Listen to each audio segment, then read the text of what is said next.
¿Cuántos adoran al Señor? Hablé de café y 2 o 3 abrieron los ojos y como que Señor, quiero de esa bendición. Qué bueno es el Señor. Quiero agradecer por todas las atenciones. Yo solamente soy un siervo. Aquí el grande Jesucristo, mi amado. Lo siento a Dios.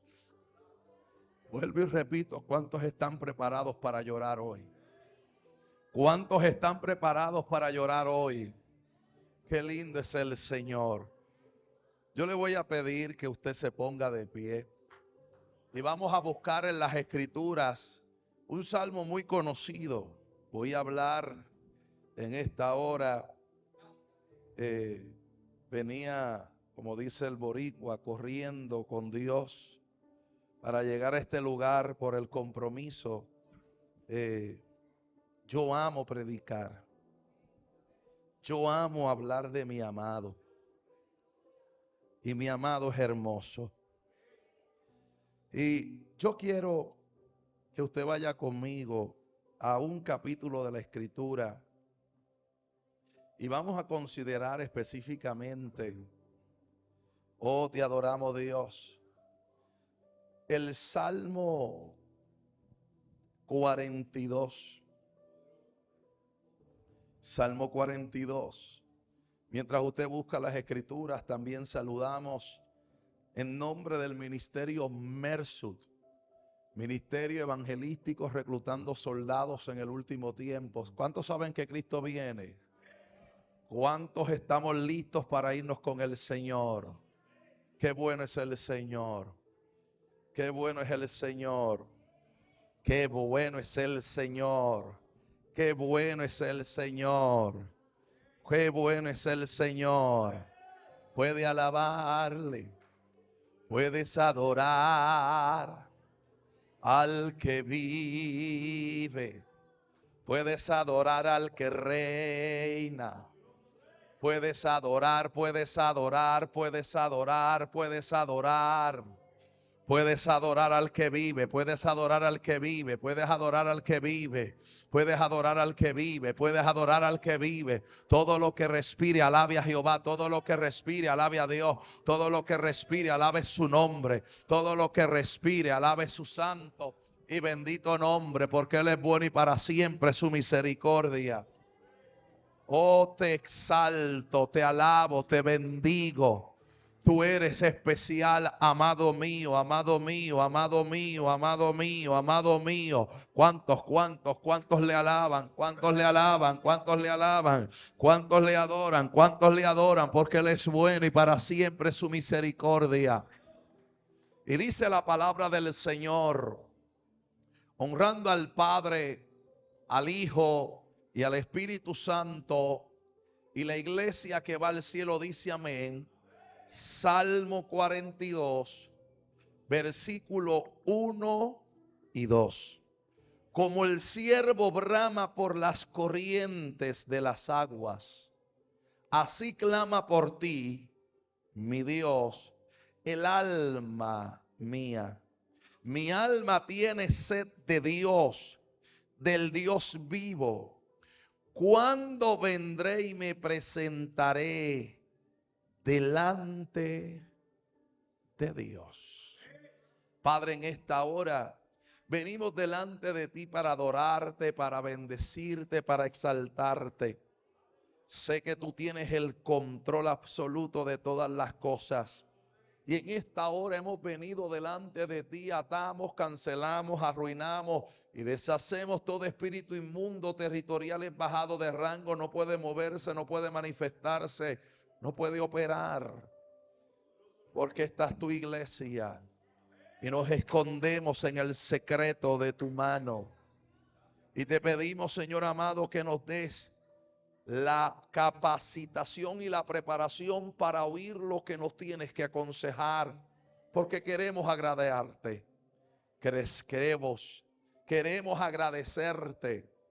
Eka, Nalama, queremos, Señor, escondernos en lo más íntimo, queremos bendecir tu nombre, pero sobre todas las cosas, Señor, que podamos entender que tú tienes el control de todo. Tú eres nuestro amado. Te pido, Señor amado, que actives en esta hora, en el nombre poderoso de Jesús. Activa en esta hora toda palabra de revelación y toda palabra de entendimiento, para que tu pueblo pueda recibir solamente de ti, Espíritu Santo. I need you. Te necesito, Espíritu de Dios. Sin ti no puedo hacer nada, porque esta es la iglesia de Jesucristo y quiero hablar conforme a tus misterios, pero conforme al tiempo de este lugar. Te pido, Señor amado, que reveles conforme a tus ricobache, tus riquezas en gloria. Te pido, Señor, que toda preocupación sea quitada. Te pido que toda tensedad sea eliminada. Háblanos. En esta hora te pido, Espíritu de Dios, prepáranos para recibir tu toque. En el nombre de Jesús. Usa las palabras como saetas. Usa las palabras como llamas de fuego para destronar principados, potestades y gobernantes, huestes de tiniebla y mundo de maldad. Que podamos hablar a los aires sabiendo que se ejecuta lo que tú quieres hacer en este lugar. Te pido, Señor amado, que ocurran milagros progresivos, creativos, de manera sobrenatural, conforme a mientras se predica la palabra. Y te pido, Señor amado, que ellos puedan retener lo que tú le das, que se active en ellos ese hombre y esa mujer que está escondido en Cristo con la identidad que tú le has dado. Que ellos puedan entender, como dijo Pablo, cuánto, Señor, quisiera que ellos puedan entender quiénes son en ti. Oh Señor, oro de tal manera para que se les revele quiénes son ellos en ti. Te pido que le des una hambre terrible de buscar tu rostro. Te pido, Señor, que le des una hambre profunda para poder, Señor amado, tener hambre y sed de ti. Gracias te doy por lo que haces en Cristo, en el nombre de Jesús. Amén, amén, amén, amén. Puede sentarse. Quiero hablar un poco en esta hora, específicamente de algunas áreas del alma. Tal vez podemos mencionar y podemos decir, como dije ayer, lo vuelvo a repetir, le dejaremos lo hebreo y lo judío al pastor Marlon. Pero vamos a hablar de ese conocimiento básico de qué es un alma. Cuando vamos a la escritura, vemos en un pasaje, Primera de Tesalonicenses, capítulo 5, verso 23, hablando exclusivamente el apóstol Pablo a la iglesia de Tesalonicense, le dice que todo vuestro ser, y hace una distinción, y de ahí para algunos sale lo que es el ser tripartido. Y le dice que todo vuestro ser, espíritu, alma y cuerpo, y le hace inmediatamente un señalamiento, sea guardado de manera irreprensible. De ser irreprensible significa que no hay acusación, que no hay señalamiento, y que no hay algo que yo pueda sentenciar, acusar, amonestar. Así que el apóstol Pablo, hablándole a una iglesia entendida, a una iglesia madura, a una iglesia en conocimiento, le dice que todo vuestro ser, todo lo que tú consideras desde el área espiritual, desde el área almática, desde el área carnal, sea todo guardado de manera irreprensible, sin señalamiento, que yo no te pueda acusar, que no encuentre defecto en ti, que cuando yo trate de buscar algo como acusarte, estés tan escondido en Dios y su sangre te haya limpiado de tal manera que el enemigo no pueda detectar una falla, y no por lo que tú hayas logrado, ni por la preparación, ni la capacitación, ni lo que tú hayas alcanzado en la vida. Es que el que se esconde bajo la sangre del Omnipotente, el que se esconde bajo la cobertura de Jesucristo, el que anda conectado con el Espíritu, y el Espíritu le revela, no hay señalamiento, no hay acusación, no hay de qué te pueda acusar. Y cuando estamos en el trono de la gracia, y se presenta el acusador, por más que el acusador te trate de amedrentar, por más que el acusador te trate de acusar, no podrá de qué acusarte, porque lo único que se manifiesta en la conferencia del cielo, lo único que se ve en la asamblea del cielo, lo único que se ve en el tribunal de Dios, es que hay una marca que te cubre, que es que te compraron a precio de sangre. Por lo tanto, todo vuestro ser se ha guardado en espíritu, alma y cuerpo de manera irreprensible.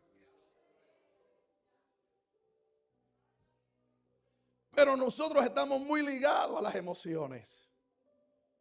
Nosotros estamos muy ligados al que dirán. Entonces, cuando oramos de manera espiritual y queremos hacer guerra, yo no puedo ir a hacer guerra si no estoy capacitado. Yo no puedo hacer guerra si mis áreas emocionales están alteradas. Yo no puedo hacer guerra si mi ser racional, que es lo que está ligado más a mi ser animal, está cautivo. Yo no puedo ir a hacer guerra si a nivel de cognición neurológica, cómo opera mi área cerebral, está atado.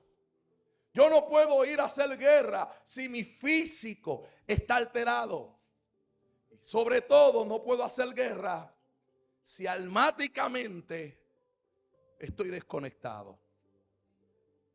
Entonces, hoy yo analizaba y le decía, yo llego a Puerto Rico y voy a modificar el físico.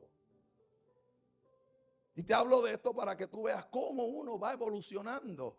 No porque Dios te use no significa que no tengas áreas por arreglar. No significa. Usted sabe cuántos hombres de Dios partieron en temporadas que no habían finalizado porque hubo un problema físico. Usted sabe cuánta gente se ha sentado porque en el proceso no tuvieron la capacidad de entender que aunque tú pases por las pruebas, Él prometió estar contigo y que te ha hecho más que vencedor. Antes de tú pasar la prueba, ya te dieron una garantía de que eras victorioso y que la prueba no te detendría. Pero usted sabe cuánta gente se ha sentado porque no aguanta la prueba. Hay gente que Dios los usaba en liberación y ahora andan endemoniados porque lamentablemente no toleraron lo que es enfrentarse con el diablo. Hoy tú peleas y echas fuera demonios, pero hay un espíritu de venganza que te va a estar esperando y no te va a buscar cuando estás fuerte, te busca cuando estás débil. Por lo tanto, el que se ejercita en el Señor tiene que entender que esta carrera es con paciencia. Y que tiene un entrenador que constantemente te habla de cómo tienes que actuar. Tienes a alguien que te entrena de noche y de día. Tienes a alguien, como dice el apóstol Pablo, el que es entrenado para una carrera sabe que el objetivo es ganar. Pero Pablo dice, corramos con paciencia. Y lo menos que muchas veces tiene el pueblo de Dios es paciencia. Hablaba con mi hijo y le decía a mi hijo, tú sabes lo que es la paciencia. Es el arte o la ciencia para esperar en un momento de desesperación. Cuando hablamos del único fruto del Espíritu, que a veces me da gracia porque para poder ilustrar a los niños, Le mostramos un árbol y le ponemos manzana, pera, uva, melones. La Biblia no me habla de que son múltiples frutos. La Biblia me habla de un único fruto. Ahora, ese único fruto tiene 9 características. Y en esas 9 características, uno es el amor, la bondad, el gozo, la paz, la paciencia, la templanza, la mansedumbre. Por lo tanto, un solo fruto se supone que lo tengamos todo, pero que podamos entender que se manifestarán conforme a los episodios y las temporadas que vivamos. Por eso es que hay un momento dado que van a venir los días de la templanza. ¿Saben lo que es la templanza? El arte, la ciencia, la comprensión, que yo puedo estar en paz cuando estoy en medio de un huracán, que yo puedo estar en paz cuando estoy en medio de un tornado, que yo puedo estar en paz cuando todo se está cayendo en alrededor, porque a mí la Biblia me dice: a tu lado caerán 1000 y a tu otro lado te caerán 10,000, pero el mal a ti no llegará, el mal a ti no te tocará, porque los que están escondidos en Jehová son como el monte de Sión, que no se mueven sino que permanecen para siempre. No te harán daño. Pero entonces la dificultad es cómo me enfrento y cómo le digo a mi ser: ¿por qué te abates? ¿Por qué te turbas? Porque nosotros comúnmente, para poder ejecutar algo, tenemos que verlo. Para nosotros aplicar algo, tenemos que escucharlo. Para nosotros poder manifestar algo, tenemos que ejercitarlo. Pero qué difícil es. Pacientemente esperé a Jehová. Y pacientemente significa que van a haber momentos en nuestras vidas que yo me voy a sentar, buscaré una taza de café, o buscaré el postcón, o buscaré algo, y diré: confiado estoy yo en el Señor, y esperaré, porque los que esperan en Él no serán avergonzados. Oh, este justo clamó,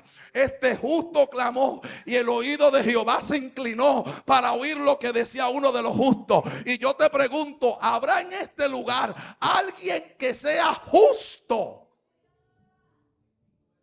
¿Habrá alguien aquí que sea justo? ¿Habrá alguien aquí que crea en la justicia de Dios? ¿Habrá alguien aquí que pueda decir: yo sé en quién he confiado, yo sé a quién he creído? Y viene el salmista, dice: ¿por qué te abates, oh alma mía? ¿Por qué te turbas dentro de mí? Hay una lucha entre lo racional. Racional tiene que ver específicamente con mi modo operandis.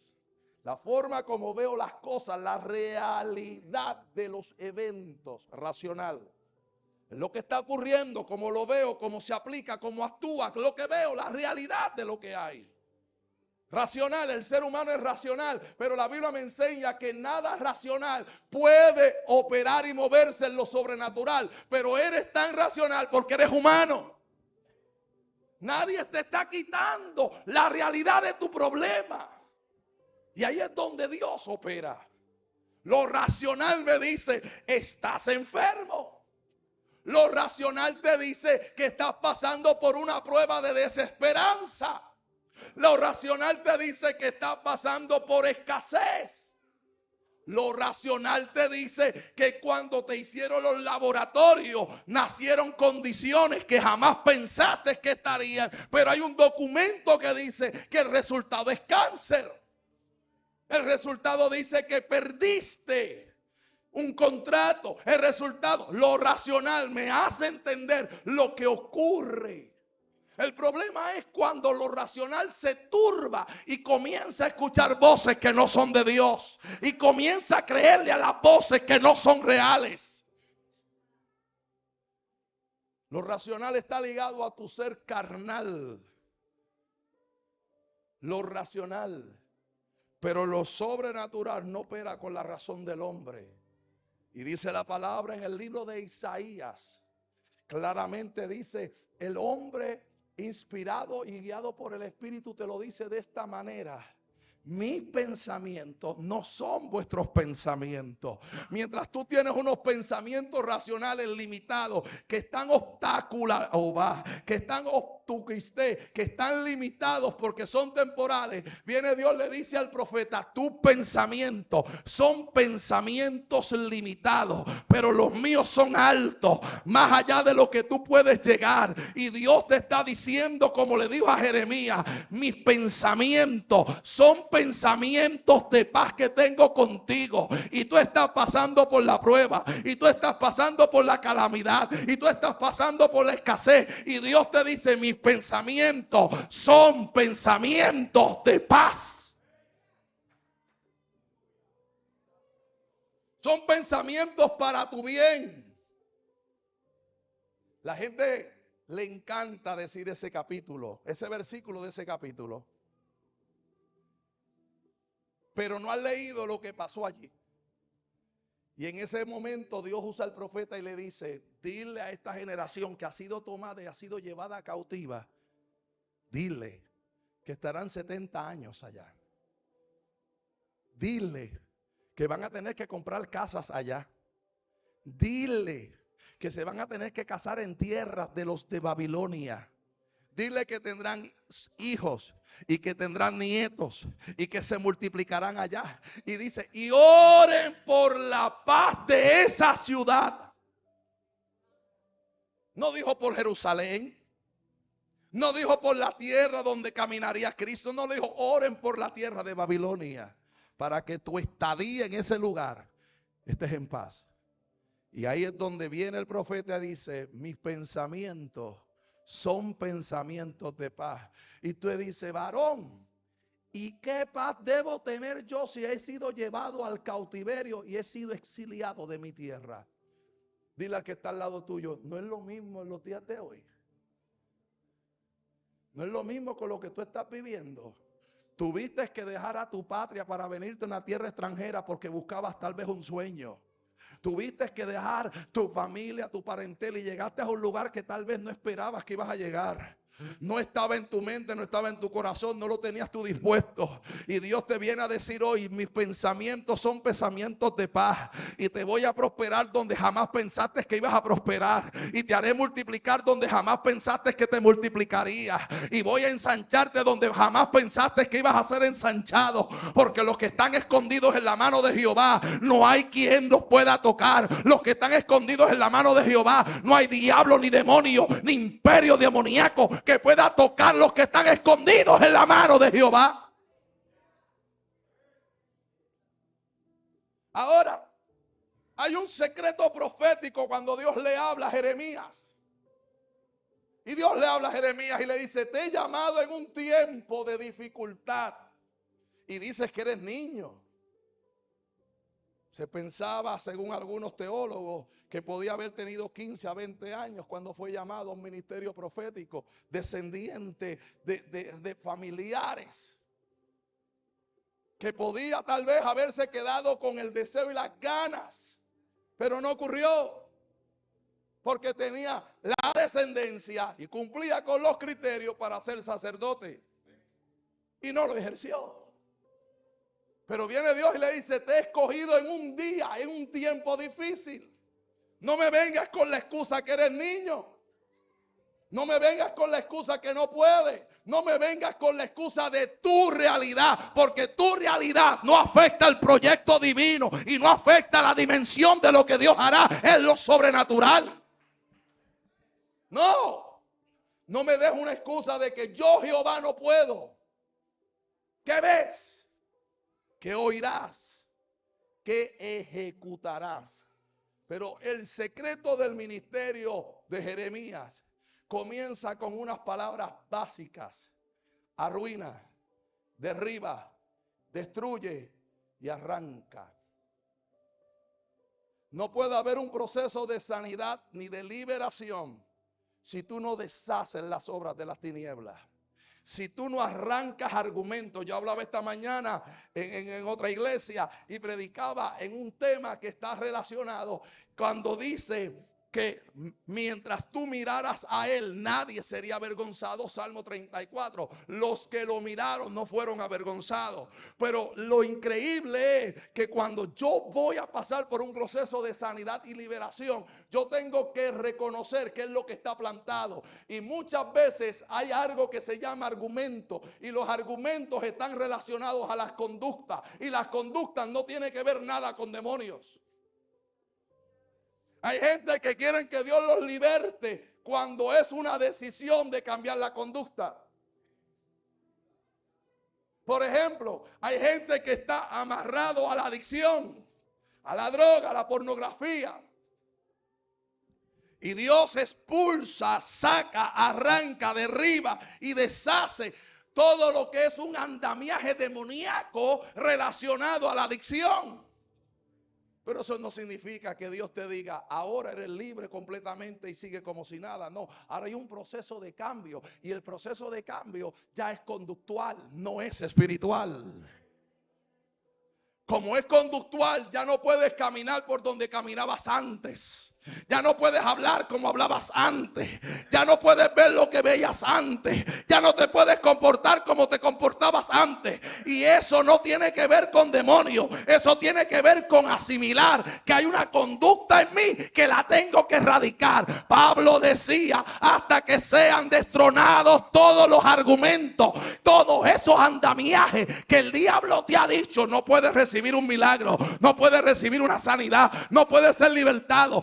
Pero ahora que eres libre, ahora tienes que caminar en la dimensión. Todo lo puedo en Cristo que me fortalece. Todo lo que Él atrae para mí es para bien. Déjame calmarme, que ustedes hacen que me ponga muy emocional.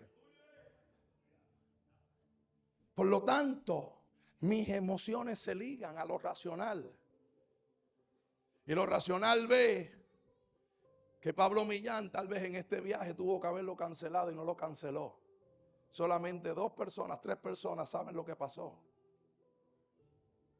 Pablo Millán tenía la oportunidad, si no quería viajar, de llamar a Marlon y decirle no puedo ir, pasó esto en la familia, es una razón de peso. Sin embargo, al consultarle al Señor, el Señor me dejó saber que era su propósito el viaje. Y aunque mi alma está ligada a emociones, es mejor obedecer la voz de Dios. Entonces hay gente que no lo entiende. Hay gente que tal vez no lo entenderá. Pero cuando tú estás en el diseño de Dios, vas a pasar por lugares tenebrosos. Por eso es que el Salmo 23 es un salmo que define las características esenciales del caminar de aquel que se esconde en Cristo. Lo primero es que la gente piensa que el Salmo 23 se resume completamente en un solo tema. Y la gente piensa que el Salmo 23 es solamente Jehová es.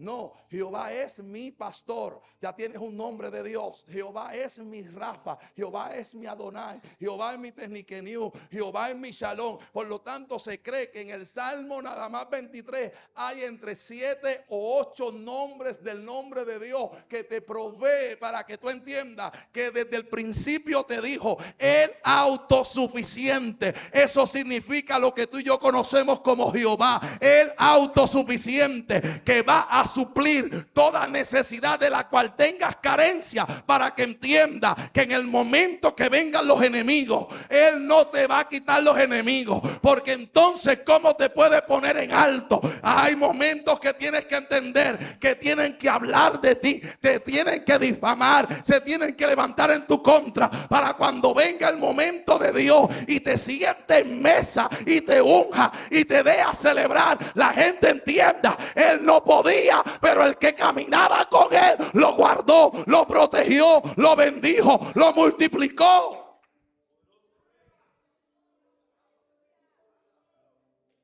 Es bien fácil, se lo digo yo como siervo de Dios. Es fácil. Yo recuerdo una ocasión en un trabajo en el cual estaba, que me llamó una vieja profeta de las iglesias del Velo.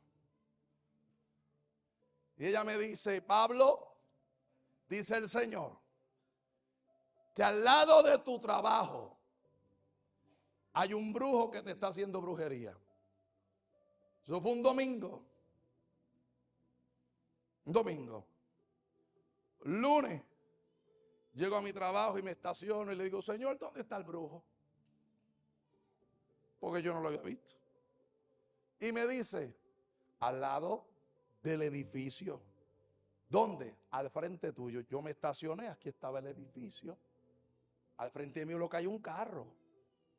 Al frente tuyo, mira a tu lado izquierdo. Cuando yo hago así, estaba una casa de madera y había un señor parado ahí con un indio al lado y con un coco. Cuando yo me bajo del carro, la gente me va a saludar. ¿Y sabes cuáles fueron mis palabras? El brujo se muere.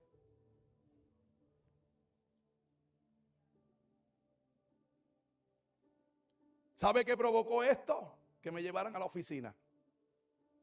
Cuando entro a la oficina, me dice, en aquel momento, la directora del programa, me dice, Pablo, me están diciendo por ahí, vinieron a darme una queja, que tú estás diciéndole a todo el mundo que el brujo se muere. Y yo le dije, el brujo se muere y escucha voz de Dios. Hay una tormenta que se desata en este lugar. Pablo, yo sé que tú eres aleluya, pero toma las cosas con calma. Escucha que te dije que el brujo se muere en días. Eso fue un lunes. Dios me habló un domingo, un lunes. Al otro lunes me llevan a la oficina, prenden el televisor, ponen las cámaras y viernes para sábado, en las horas de la noche, se ve una ambulancia estacionándose frente a las oficinas y se ve montando al brujo en la camilla. Y me dice, te estoy llamando aquí para que sepas algo. Ya el brujo se murió. Y entonces el Espíritu de Dios me toma y en la parte abajo del edificio donde yo trabajaba vivían unas personas que recibían unos servicios. Y yo le dije, escucha voz de Dios, el que duerme al lado del brujo se muere en días. Pablo, con calma. No pasó otra semana y ya el residente de nuestro programa se murió. Me llevan a la oficina, Pablo, ora para que esto se calme. Escucha voz de Dios, se muere el vecino. Se murió el segundo, así que iban en escalón. Me vuelven a llevar a la oficina, Pablo, ora para que esto se detenga. Y yo le digo, es que hay un problema. El profeta no está ligado a las emociones de los hombres. El profeta no está ligado a decretar lo que tú quieres, ni mucho menos lo que el profeta quiere. El varón de Dios, el enviado de Dios, tiene que tener una conexión con el cielo, porque lo que habla no viene de pensamiento, de mente, ni de corazón de hombre. No es racional, no es neurológico, no es cognitivo, no es de la mente humana. Lo que viene es una voz que viene a darte lo que Jehová ya decretó, lo que firmó, lo que entregó desde antes de la creación del mundo. Pero si tu alma está afectada, lo racional, lo emocional está afectado, no serás efectivo en lo que Dios quiere hacer. ¿De qué te sirve honrar si no sabes someterte? ¿De qué sirve ser discipulado si no entiendes que tienes que tener la capacidad de caminar? Entonces hay gente que por una palabra honra, pero cuando vienen los días de dificultad, la verdadera honra escasea. La verdadera lealtad carece. Y te lo voy a decir, es algo común porque es racional. Pregúntele a Jesús cuando Pedro le dijo, no, Señor, que nada mal te ocurra. Aquí estoy yo. Que te van, no, que te van a, no. Porque la mentalidad de Pedro era una mentalidad de celote. Era la mentalidad de un hombre revolucionario basando la justicia en sus manos, con una espada, con un puñal, porque él pensaba que iba a haber un levantamiento y así era que Jesús iba a llegar al trono. Dios no necesita utilizar tus estrategias para él hacer lo que ya planificó desde el principio.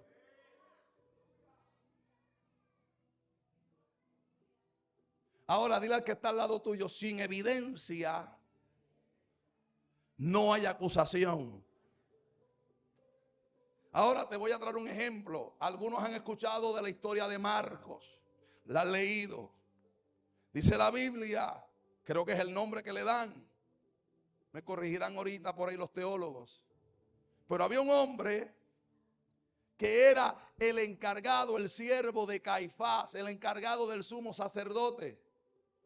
Y estaba caminando cuando fueron a arrestar a Jesús. Y cuando van de camino a arrestar a Jesús, Pedro pensaba que la manera de traer la libertad y la manera de quitarle el problema que Jesús tenía de que lo iban a apresar era sacando su espada, y cuando sacó su espada le cortó la oreja a Marcos. Aquellos que tienen un poco más de conocimiento hebreo, no he dicho nada, podrán entender que lo que tú le hayas hecho al siervo del sumo sacerdote es lo mismo que haber conspirado de muerte contra el sumo sacerdote. Por lo tanto, es una señal capital. Lo que tú le hiciste al siervo del sumo sacerdote es lo mismo que haberlo hecho al sumo sacerdote. Por lo tanto, es una sentencia de muerte. Ahora yo te pregunto, ¿cómo podrían haber acusado a Pedro, si Marcos tenía la oreja de vuelta? Si no hay evidencia, no hay acusación. Por lo tanto, muchas veces tú vienes y el diablo le dice al cielo, porque la Biblia dice que el diablo acusa de noche y día delante de Dios, y a veces no nos damos cuenta que el diablo trata de alterar tu alma para que tú le compres las mentiras al diablo. Por eso te vengo a decir hoy, si no hay evidencia, no te pueden acusar, y para que no te acusen, haz lo que Jesús hizo. Deja que Él te guíe cómo tienes que caminar. ¿Por qué? Porque el tiempo de Pedro no había llegado. Y aquí hay gente que tienen llamado, ministerio, pero su tiempo no le ha llegado. Yo te puedo decir en el espíritu, no porque Pablo Millar le dio la gana. Tienes un llamado poderoso, y eso no significa que en 5 minutos ya digas soy apóstol, soy profeta, soy ecuménico, soy pontífice, soy eminencia. No. Lo digo en forma de sarcasmo. Dios te puede hablar y te puede pasar por un proceso que la gente no lo dice. La gente no lo dice. Pero a Pablo le tomó 14 años predicar. Eso no fue que Pablo se convirtió. No significa que Saulo se convierta y que ya Pablo el transformado comenzó a predicar a los 5 minutos.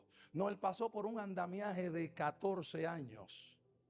Por eso es que dice, conozco un hombre que hace 14 años, no sé si fue en la carne o en el espíritu, fue traspasado, fue trasladado hasta el tercer cielo, cosa que ojo no vio. Y hay cosas en las cuales no las puedo contar. Entonces Pablo comienza a hablar de su experiencia y del proceso de transformación, el proceso de cambio. Pero yo me imagino que hay momentos en que tú dices, lo que no quiero hacer, eso hago, más lo que no quiero, eso hago. Pablo lo que está diciendo es, eso se llama debilidad. Pero qué increíble es que él en un momento dado le dice al Señor, en mi debilidad, yo le he dicho al Señor muchas veces, quita de mí esta debilidad. Y 3 veces, dile 3 veces, el Señor me dijo, sostente de mi gracia. ¿Por qué? Porque tú tienes que entender, diga el débil, fuerte soy. Cuando el débil reconoce que no es por tus méritos, tú puedes decir, soy fuerte porque Él me ha hecho fuerte. Soy victorioso porque me hizo victorioso. Soy vencedor porque me hizo más que vencedor.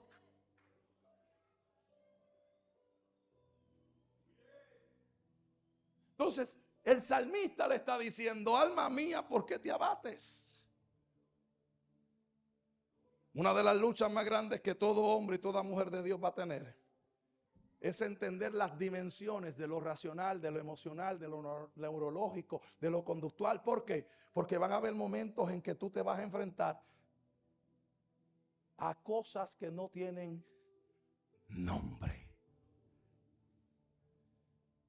Yo veo que la gente canta ese corito, ese coro pentecostal. No fue la onda, no fue la piedra. ¿Se recuerdan?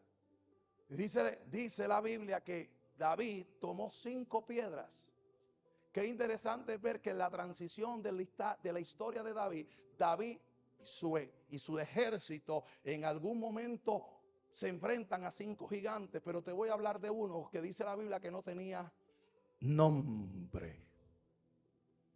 Te voy a hablar de la prueba que no tiene nombre. Voy a volvértelo a repetir. Te voy a hablar de la prueba que no tiene nombre. Porque dice la Biblia que los otros 4 gigantes le reconocieron los nombres, pero este número 5 dice que tenía 6 dedos en una mano, 6 dedos en otra mano, 6 dedos en un pie y 6 dedos en otro pie. Así que él tenía 24 dedos.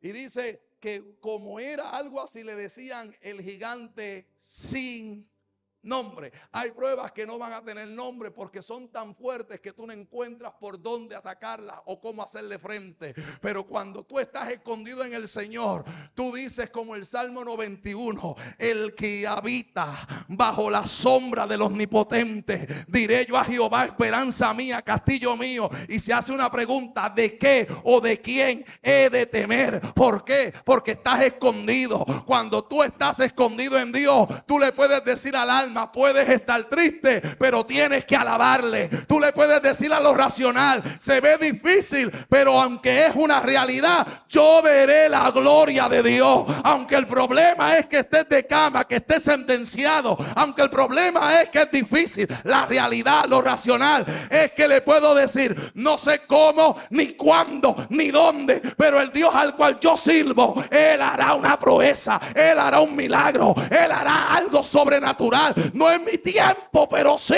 en el tiempo de papá.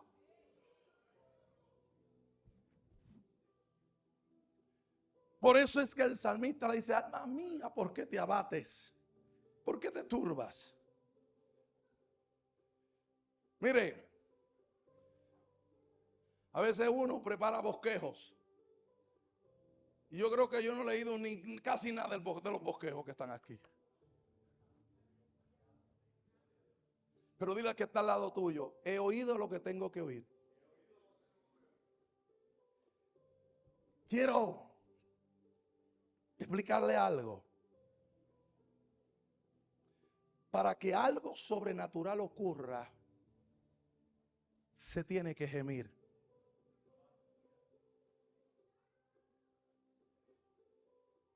Para que algo grande ocurra, se tiene que volver a venir al altar.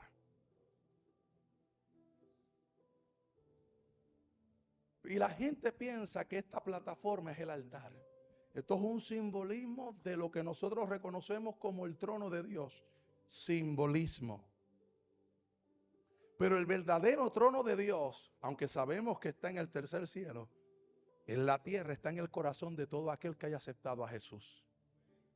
Y yo te preguntaría, ¿con cuánto decoro, con cuánto regocijo tú has trabajado el altar donde Él está? Y ahí es donde tenemos que decir, Dios no prometió que yo lo iba a sentir todo el tiempo. Él no prometió que me iba a hablar todos los días.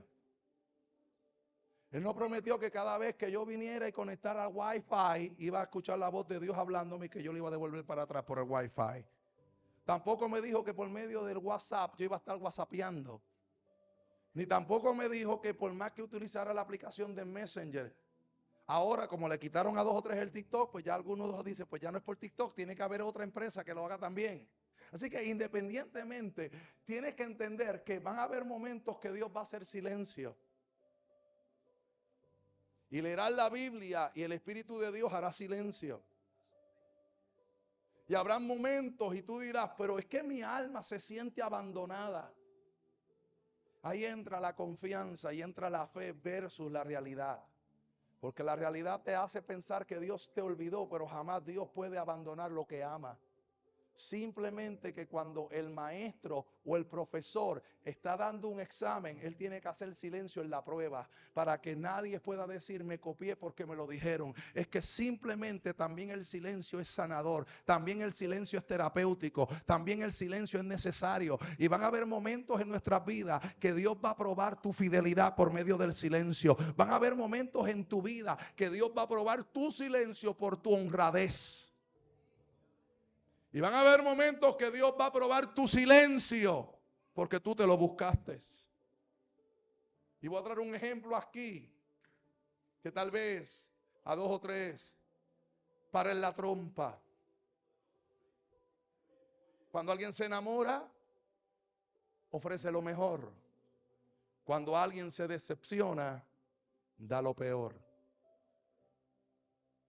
Qué interesante que Malaquías tiene que venir el profeta a hablarle y decirle, ustedes van donde el rey y le dan lo mejor.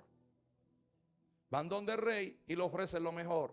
Pero vienen al santuario y me ofrecen la tuerta y me ofrecen la oveja o el cabro o el cordero con la pata quebrada. ¿Sabes? Dile al que está al lado tuyo, simplemente el hecho de no dar lo mejor. Escucha lo que te estoy diciendo. El hecho de no dar lo mejor provocó 400 años de silencio.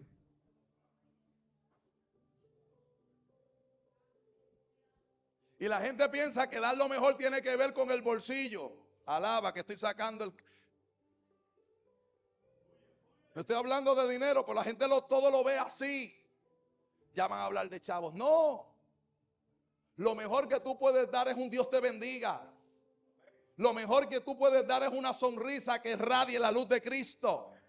Lo mejor que tú puedes dar es un abrazo, pero no se lo des ni a tu esposo ni a tu esposa. Dárselo al que realmente lo necesita. Y para dárselo al que lo necesita, tú tienes que estar conectado con quien eres en Dios. Saber que el necesitado eres llamado para darle. Dice la Biblia que Pablo le habló a Tito y a Timoteo y le dijo que el ministerio de la iglesia es darle a los huérfanos y a la viuda. Y yo le pregunto, ¿para qué yo quiero millones? ¿Para qué yo quiero dinero? ¿Para qué yo quiero fama? Si realmente no hago la obra a la cual la iglesia fue llamada. La iglesia fue llamada como la sal de la tierra. Decirle al mundo que Cristo es la solución. Decirle al que está abandonado que Cristo recoge al abandonado. Decirle a la viuda que Cristo recoge a la viuda. ¿Dónde está la iglesia caritativa?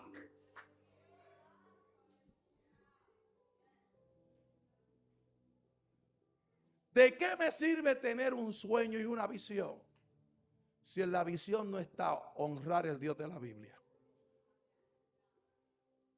¿Dónde? Anoche el Señor nos estremeció y Dios le habló a la iglesia sobre una actividad que sería anual. Pero en ese proyecto divino de ampliar y de orientar y de dirigir el propósito de Dios, yo tengo que entender que hay una visión. Hay una visión donde hay cosas que se ligan. Tiene que haber una área que tiene que ser monetaria, pero eso no es el todo.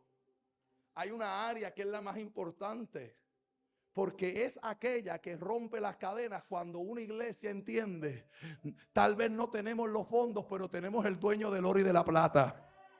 Tal vez no tenemos el lugar, pero tenemos el dueño que mueve. Bueno, por aquí estaba Robert, ¿verdad? Por ahí estaba. Él es testigo. Él le puede preguntar, te vi. Hay un amigo que yo amo mucho, que siempre está diciendo una frase, la gloria es de Dios, pero el gozo es mío. Y yo se la he quitado a Justo. Y lo lindo de Justo es que un día me dice, Pablo, mira, ven conmigo, salí de predicar de una de las iglesias. Y dice, ven conmigo, que hay un lugar que me gusta y yo quisiera que tú ores para que Dios me lo dé. Y me llevo al lugar. Estaba lindo, no sé, tú sabes cuando tú estás en el puente de la que vas a tomar, vas a salir de la 111 para subirte a la 129, que hay unos edificios, y me detuve ahí, y yo miré y dije, Señor, si es tuyo, toca al que tengas que tocar, pero oré con unas ganas de no orar. Oré por compromiso. Me vuelve a invitar tiempo después, y el Señor le dice, te voy a sorprender para que tú veas cuán grande soy. Y ahí Él me dice, mira, Dios le habló, te voy a sorprender y te voy a dar. El testimonio lo sabe mejor. El testimonio lo sabe mejor Él. Y de repente me llega al lugar donde está hoy en día. Y cuando yo llego a aquel lugar digo, Dios mío, ¿quién le va a meter mano a esto? Hierba por todos lados, sin puertas, sin ventanas, ¿te acuerdas? He hecho un etcétera. Empezaron un templo y lo dejaron de construir. Pasó por un montón de procesos. Yo miraba, wow. Y me dice, varón, ora, ora. Yo recuerdo que había una tarima ya puesta. Y cuando subo, siento la unción del Espíritu. Y yo en mi mente humana decía lo racional. Yo no le meto mano a esto ni jugando. Aquí no me meto yo ni contando un cuento chino. Y me cuenta él que después de aquella oración Dios desató muchas maravillas. Dios hizo lo que tenía que hacer. Yo simplemente fue uno de los muchos instrumentos que Dios usó. Pero él me cuenta. No estoy pidiendo Dios reprenda al diablo. Pero él me cuenta que cuando él hablaba con el hombre que era dueño de todo aquello, un hombre millonario, le dice, yo no te puedo regalar el edificio. La ley me manda que te lo venda. Y te voy a vender este edificio por $1. Y el millonario se mete la mano al bolsillo, saca $1, te lo vendo, ay gracias. Y se metió el mismo dinero al bolsillo. Usted dice, wow. Y ahora yo te pregunto, ¿qué pasó? ¿Tu Dios es pequeño? Cambia lo racional. Lo racional te dice, wow. Pero el hombre que está activado en los milagros y en lo sobrenatural dice, wow, es que viene algo mejor.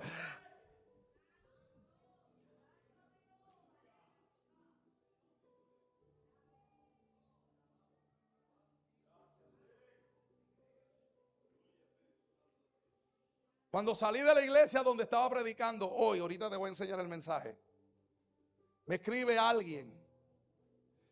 No voy a decir por ética porque me pidieron que guardara el secreto, pero le voy a contar el milagro y no el santo. Y me dice, pastor, necesito hablar con usted, porque esta persona tenía, según la ciencia, una conexión donde no tenía intestino ni delgado ni grueso. Por lo tanto, su excremento es una funda. Y me escriben para decirme, pastor, fulano está yendo al baño, está defecando en el toile. Y cuando le preguntaron a un médico, el médico dijo, le preguntaron a un médico, el médico dijo, eso es imposible.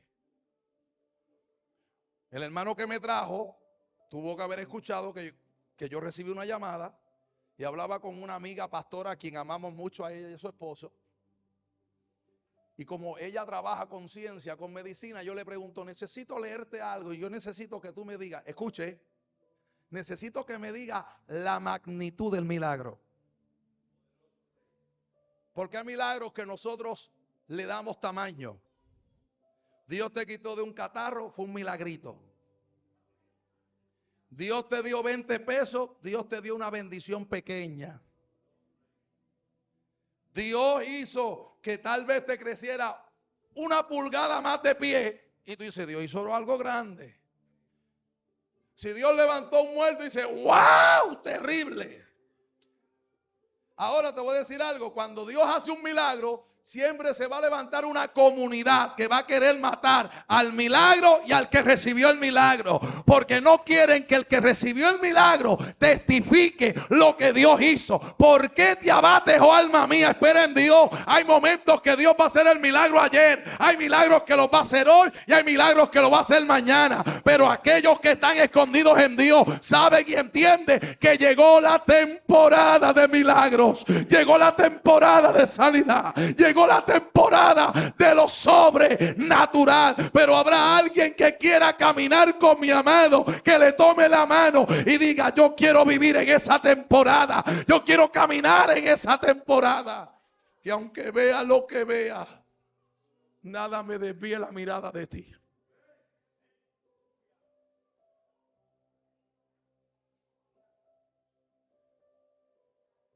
Nada me desvíe la mirada de ti. Y si hay algo por lo que sí la iglesia tuviera que gemir, es en volver a pedirle al Señor. Es en volverle a pedir al Señor, como dijo Habacuc: aviva tu obra en medio de los tiempos, y en medio de los tiempos dala a conocer. Es necesario que alguien le diga: Señor, si realmente mi alma se va a estremecer, es porque necesito que visites las almas de los extraviados y los hagas volver a casa, porque yo estoy escondido en tu mano.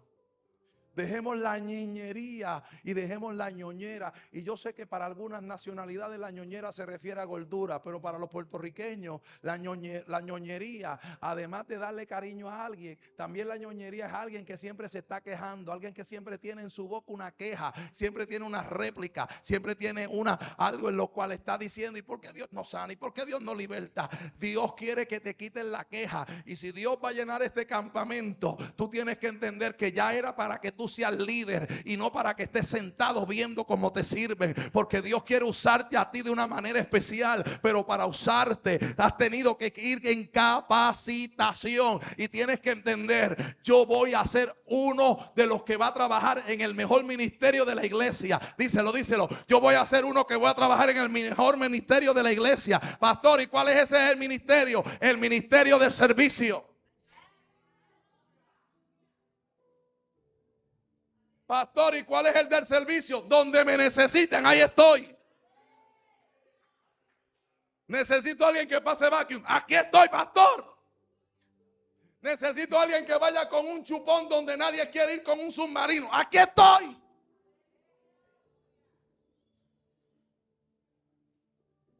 Necesito que alguien vaya a limpiar el basurero porque ya vino, ¿cómo le dicen a esto? No son ratas. Vino un apache a hacer lo que no tenía que hacer.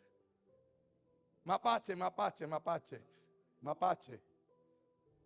E hizo lo que no tenía que hacer.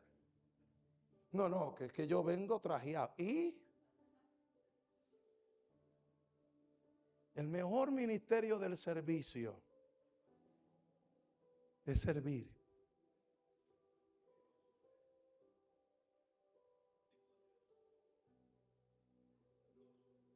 Es dar. Yo creo que uno de los ministerios que yo más amo es el ministerio misionero.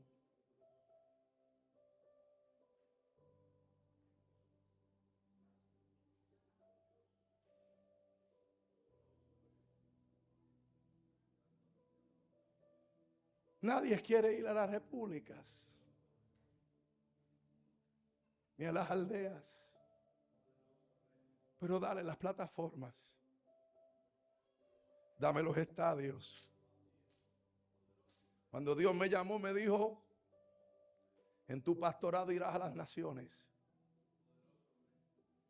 Pero desde que empecé a predicar a los 15 años, siempre me recuerdo cuando me dijo: el día que desprecies una iglesia pequeña, yo te quito los estadios.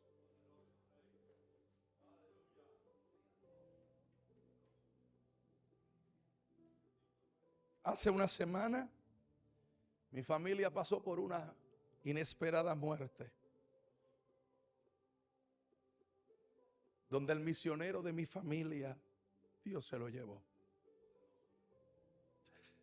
No cancelé la actividad porque me enteré que el día de su entierro eran los 2 días que iba a estar aquí.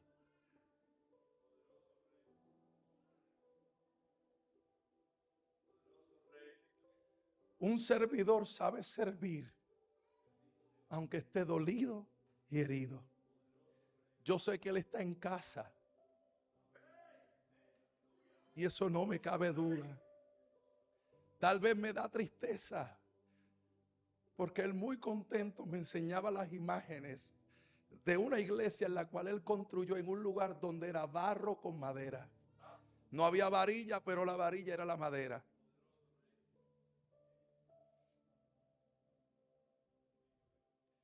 No se dio el viaje al cual me invitó porque él quería que su primo fuera con él a predicar.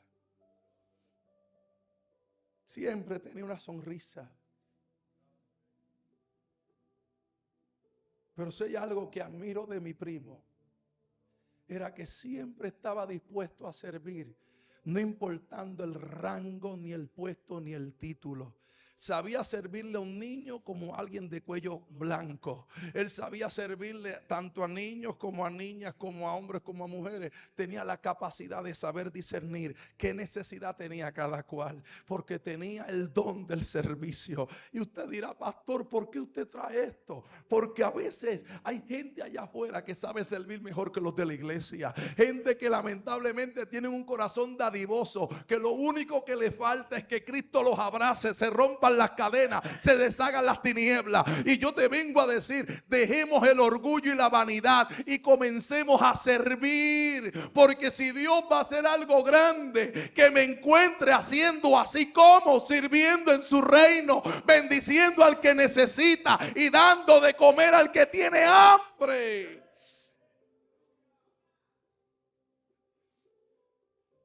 Que te encuentres sirviendo. Porque Él no puede dejar tu alma herida ni quebrada. Porque tú eres su hijo. ¿Y qué padre no se conmueve cuando ve un hijo necesitado? Que te encuentre haciendo así. ¿Por qué te abates, oh alma mía? ¿Y por qué te turbas dentro de mí?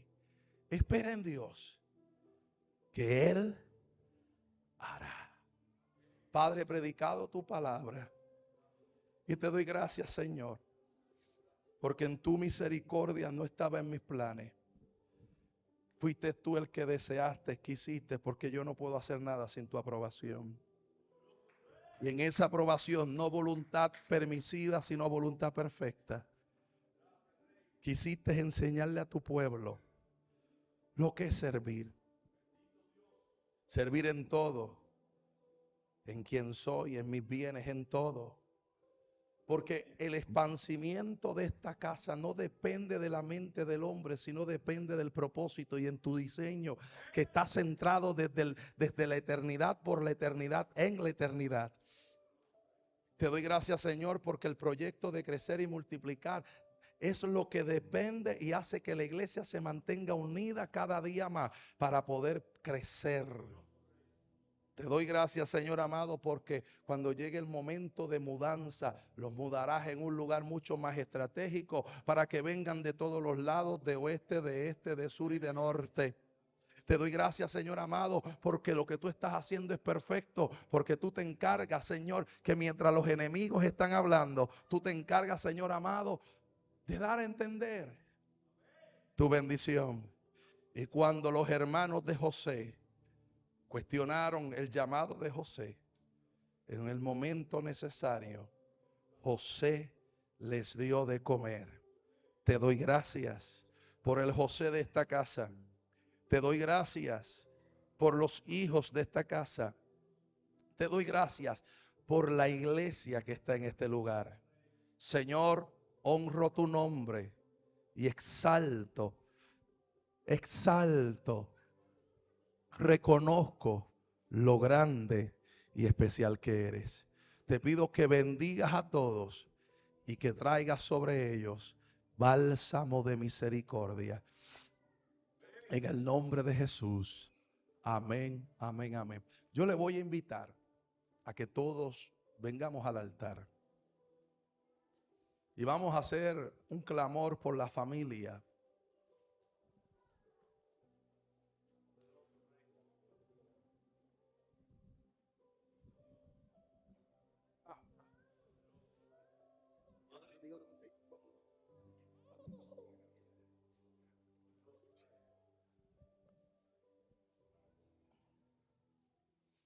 Santo.